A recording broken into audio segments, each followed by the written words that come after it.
Hello, Northern Colorado. Where are you? There you are.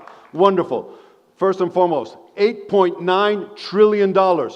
That's what the lack of engagement, the lack of productivity cost companies worldwide last year alone. Now, when you think about that, when you think about engagement, most of you here are from HR, so you understand that an engaged person is somebody who is excited, committed, motivated to do well, not just for themselves, but for their organization as well. That is what we're looking for within our teams. Let me give you some more numbers.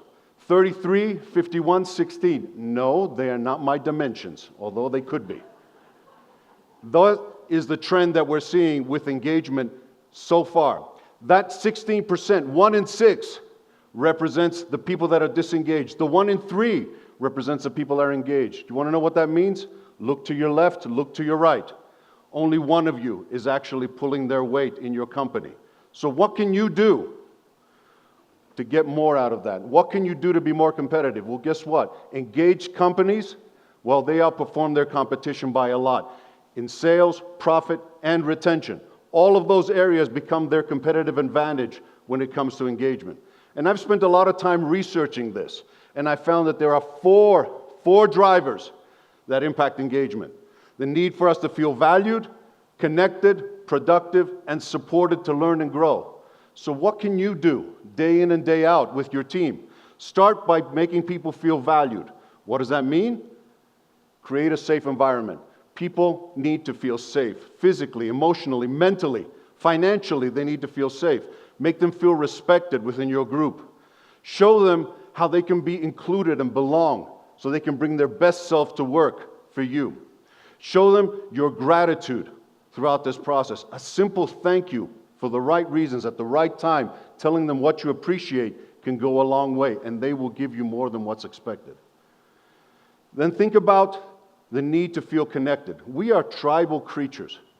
How many times have you gone out to a sports event, perhaps, and been excited about seeing somebody wearing the same jersey, or somebody that you met from the same college, and all of a sudden you get excited? We have the need to feel connected as people. That's what we are striving for. That's what we are looking for. So help people feel connected. Show them where they fit in.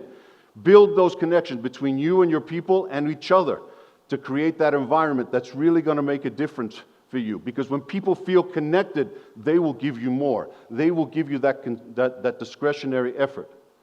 Now, when you look at that, the connections that we need to make are important. If I gave you a team photo, one of the first things that you would do is try to figure out where you fit into that picture. Where am I and where are my teammates? That's what we are all striving for, to be part of. Now, the need to feel productive. Everybody wants to know that their work matters, that they feel like they're making a difference. You can see it in the eyes of volunteers that are probably not getting paid. But guess what? They are there giving their heart and soul for a purpose because they believe in that.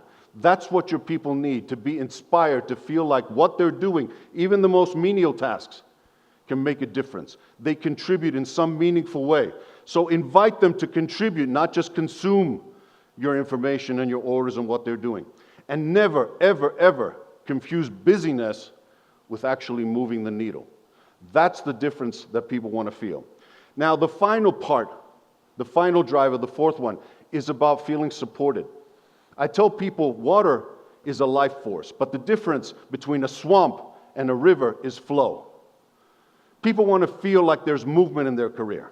So show them, give them an opportunity to have learning in everything that they're doing, to grow, to continue to advance in their careers, and then give them that career path, an opportunity to show them how, staying within your organization, they can achieve their goals. Don't make them look outside. Create a development plan for each and every one of your people. That way, they will be committed to you as much as you are to them.